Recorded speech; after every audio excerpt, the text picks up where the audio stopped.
Salut à tous, on se retrouve aujourd'hui pour parler du Paris Saint-Germain ce samedi 1er juin et on commence tout d'abord avec une petite info concernant Zaire Emery et Bradley Barcola. Le Paris Saint-Germain dit non, c'est pas possible, les gars, ils ne joueront pas les Jeux Olympiques parce que les deux joueurs vont jouer bien sûr déjà l'Euro et pourront pas enchaîner Euro plus Jeux Olympiques. C'était soit l'Euro soit les JO, donc ça sera l'Euro pour les deux.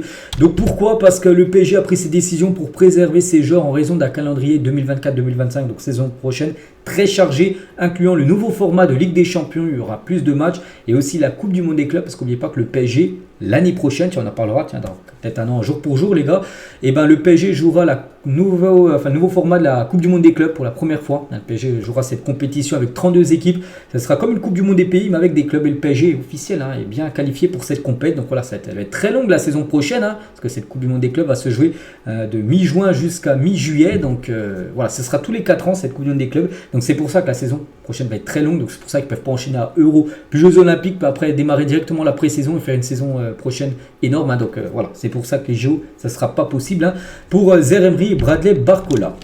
On va parler de Luis Enrique et les discussions pour la prolongation de Luis Enrique ont commencé à un an de la fin de son contrat. Donc au 30 juin 2025, le PSG souhaite co-construire son avenir avec Luis Enrique qui a su conquérir tout le monde cette saison. C'est vrai qu'il a fait une belle saison malgré qu'en Ligue des Champions, même s'il y en a qui pensent toujours que c'est une saison réussie en LDC parce qu'il y a une demi-finale, pour moi non, tu peux pas sortir comme ça contre Dortmund. Bref, donc il faut quand même, comme je l'ai dit, même quand il est arrivé le premier jour, je dis il faut garder vraiment un entraîneur sur le long terme les gars. Donc voilà, tu as fait un an. Et c'est pour ça que le PSG, les gars, souhaite proposer un nouveau contrat d'une ou deux saisons supplémentaires à Luis Enrique. Du coup, ça pourrait peut-être aller jusqu'en 2026, voire peut-être jusqu'en 2027, son contrat, son nouveau contrat. Et concernant Luis Campos, donc Luis Enrique et Luis Campos pourraient continuer aussi leur aventure à Paris ensemble parce que Luis Campos pourrait également rester. Alors que l'avenir du Portugais était incertain ces dernières semaines, la situation s'est clarifiée grâce à une relation directe et étroite avec Luis Enrique. Il y a une très bonne relation entre les deux. Et du coup, Luis Campos pourrait faire pareil, lui aussi prolonger son contrat en tant que directeur sportif du club parisien. On va parler de Manuel Ugarte. Malgré de bons débuts au PSG, Ugarte ne rentre pas, même peut-être plus dans les plans, parce que au début de saison il jouait et maintenant il joue plus, et c'est vrai qu'on a l'impression qu'il rentre plus dans les plans de Luis Enrique. Donc vous le voyez rester, partir en prêt ou être vendu. Moi je le vois bien partir en prêt, certainement, Manuel Ugarte. C'est dommage parce qu'il a montré vraiment de très belles choses, puis on ne sait pas ce qui s'est passé avec Luis Enrique. Donc je sais qu'il y a pas mal de clubs italiens comme la Juve par exemple qui sont intéressés par Manuel Ugarte. Concernant Kylian Mbappé, normalement après-demain lundi, début de semaine prochaine les gars, ça sera officiel. Real Madrid, Mbappé, annonce prévue lundi concernant son transfert officiel du côté du Real. Donc voilà, c'est les dernières infos sur Mbappé, puis après on n'en parlera plus bien sûr, vu qu'il n'appartiendra plus au Paris Saint-Germain. Concernant, parce qu'on parle des départs, donc Ugarte pourrait partir, Mbappé va partir, lui aussi devrait partir les gars. Carlos Soler et la Real Sociedad est à fond dans les négociations pour Carlos Soler, c'est que ça date quand même depuis quelques semaines. Alors, la Real Sociedad pousse pour s'offrir le joueur espagnol, donc le club est le mieux placé pour accueillir l'ancien joueur de Valence, aimerait un transfert sec d'environ 15 millions d'euros. La bonne relation entre les deux présidents pourrait jouer. Après 15 millions d'euros, je ne sais même plus combien il avait été acheté, Carlos Soler à l'époque du côté de Valence, je ne me souviens plus, je ne peux pas vous dire. Mais voilà, 15 millions d'euros que pourrait récupérer le PSG. De toute façon, je pense qu'il faut le vendre, il ne joue pas. C'est un salaire qu'il faut payer, donc oui, 15 millions d'euros, voilà, tu le vends, tu le laisses partir ou un prêt, peu importe. Mais il ne faut plus qu'il soit dans l'effectif parisien. Concernant ce joueur aussi qui ne fera pas partie du plan du PSG saison prochaine, Xavi Simons, et c'est confirmé, Xavi Simons ne jouera pas au PSG la saison prochaine et sera de nouveau prêté, parce que le PSG ne veut pas le vendre lors de l'été 2024, parce que sinon il ne recevrait pas entièrement l'argent. Le PSV, son ancien club, avait mis une clause qui recevrait un pourcentage, donc c'est pour ça que le PSG le vendra certainement lors de l'été 2025, c'est pour ça qu'il devrait de nouveau partir en prêt. Xavi Simons, et le 13 mai dernier, donc une réunion s'est tenue entre le camp Xavi Simons et le PSG. Le clan de Xavi a déclaré que le joueur préférait un nouveau prêt, donc voilà, c'est sûr. Donc cependant, cette information doit encore être confirmée car d'autres réunions auraient pu avoir lieu depuis, mais bon, d'après ce qu'on a pu entendre, même Fabrizio Romano l'a dit, en gros que le joueur ne souhaitait pas revenir à Paris. Comme j'ai dit, maintenant à Paris, il ne faut plus faire venir des joueurs qui n'ont pas envie de jouer au PSG. Tu ne vas pas le faire venir alors que le gars il ne veut pas venir. Donc voilà, tu le fais repartir en prêt, puis après tu essaies de le vendre au maximum, le prix le plus haut, et de faire un gros bénéfice dessus, parce que voilà, le PSG pourra peut-être le vendre 4 millions d'euros l'été prochain, et ça sera bien sûr une grosse plus-value parce qu'il avait été acheté beaucoup moins que 4 millions d'euros.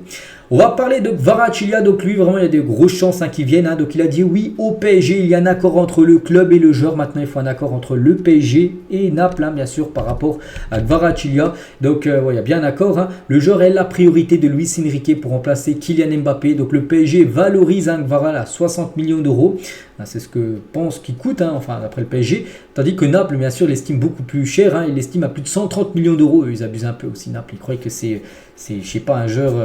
ça reste un très bon joueur, mais voilà, quand on voit la saison qu'il vient de faire, peut-être ça aurait été le mercato 2023 avec la saison qu'il avait fait juste avant. Là, oui, il a gagné le championnat d'Italie. Oui, peut-être il aurait coûté peut-être 100 millions d'euros, mais avec la saison qu'il vient de faire, là, voilà, c'était très compliqué pour lui, les gars. Vraiment, même avec Osimhen, vraiment, ils ont galéré. Ils ont fini 10e. Il n'était pas aussi décisif qu'il l'avait été lors de la saison passée. Donc, oui, je pense que 60, ça va peut-être monter à 80, mais pas plus. Il ne faut peut-être pas non plus dépasser les 100 millions d'euros sur Kvaratskhelia. Après, les jeunes, voilà aussi ce qui fait monter, on peut dire, la somme. On va parler de Lautaro Martinez, qu'on a parlé ces 2-3 derniers jours. J'avais dit qu'il y a peut-être une chance.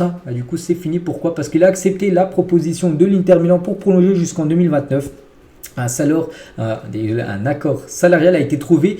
Les documents devraient être signés très prochainement. Donc, parce qu'en gros, ça coinçait un petit peu. Parce que lui voulait une grosse somme d'argent. L'Inter ne voulait pas. Et du coup, ils auraient trouvé un accord. Donc, du coup, voilà, s'il plonge à l'Inter, il ne viendra pas à Paris. Parce qu'il y avait des rumeurs que le PSG suivait attentivement la situation de Lautaro. Ça venait à coincer. Et si ça venait à pas prolongé, le PSG aurait pu passer à l'action et du coup on peut dire que c'est fini vu que tout simplement il a trouvé un accord avec l'Inter Milan. Ibrahima Konaté, il a dit entendre que le PSG est intéressé, d'accord, mais ça me fait ni chaud ni froid car je n'ai pas eu de conversation avec eux. J'ai 6 grands frères qui supportent le PSG, ils m'ont ramené au stade étant jeune, il y a une petite histoire avec le PSG.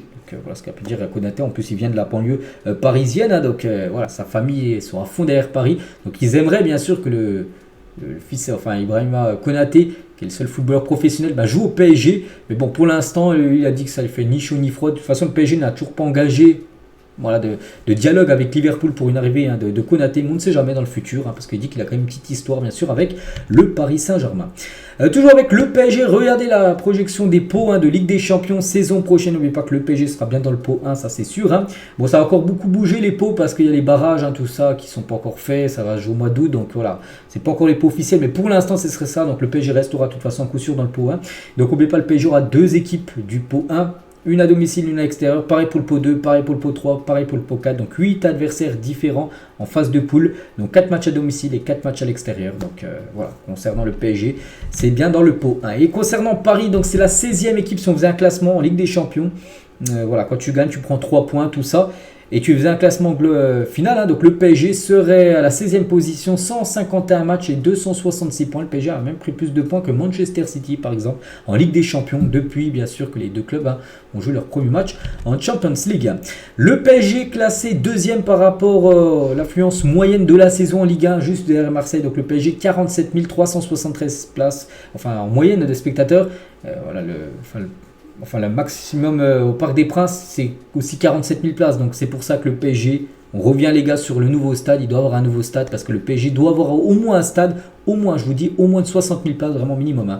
Et moi j'aimerais avoir un nouveau stade ou un Parc des Princes au moins 70 000 places. Ce serait vraiment je pense un stade à la hauteur, on peut dire, de la dimension maintenant qu'est le PSG. Officiel, voici les numéros des Bleus pour l'Euro 2024. Et bien sûr, il y a quelques Parisiens comme Colomani tout en haut à droite, le numéro 12, Barcola, le numéro 25, 18 pour Zeremri. Donc Mbappé pour l'instant toujours parisien, le numéro 10. Donc voilà, je parle. Et Dembélé, le numéro 11. Pour parler bien sûr de tous les Parisiens du côté de l'équipe de France. Félicitations Donnarumma et sa femme qui attendent la naissance de leur premier enfant. Félicitations bien sûr à Donnarumma maintenant qui est focus à 100% bien sûr sur l'Euro. Et c'est vrai qu'on va suivre l'Euro les gars, on va suivre les joueurs du PSG lors de l'Euro. Donc il y aura Donnarumma avec l'Italie, il y aura pas mal de Portugais, Vitinha, Danilo, Gonzalo Ramos et Nuno Mendes avec le Portugal, il y aura tous les Français. Donc voilà, bien sûr. Il y aura aussi la Copa América par exemple pour Marquinhos ou Beraldo. Ils ont été convoqués bien sûr avec la sélection brésilienne. Et en parlant de Marquinhos, il a remporté quand même 30 trophées, il est au même nombre que les gars, le record de Marco Verratti, le record du club et du football français. Regardez comme les 30 trophées remportés par Marquinhos. Donc le prochain trophée potentiel, par exemple le trophée des champions que le PSG jouera, ce sera début août contre Monaco. Et bien sa victoire, il sera 31 trophées. Il dépassera Marco Verratti et ça sera le record bien sûr dans le football français. On continue, on va fêter aujourd'hui un très bon anniversaire à Stéphane Sessegnon, ancien joueur. Il a joué plus de 105 matchs quand même du côté du PSG. Donc il fête aujourd'hui son anniversaire. Bon, c'est pas marqué là quel âge. Voilà, donc il a gagné par exemple la Coupe de France 2010, c'est son anniversaire. On lui souhaite bien sûr un très bon anniversaire. Et on finit aujourd'hui les gars avec Kylian Mbappé. Donc classement buteur Europe, top 5 et Mbappé les gars. Mais pas comme qu'il a fini meilleur buteur en Europe Mbappé. 44 buts, donc même niveau que Harry Kane, mais Harry Kane il a fait 8 passes D, parce qu'après tu prends en compte les passes D pour désigner, voilà, si tu as le même nombre de buts, tu regardes les passes D. Mbappé il a 10 passes D, Harry Kane 8 passes D, donc Mbappé finit quand même meilleur buteur du top 5.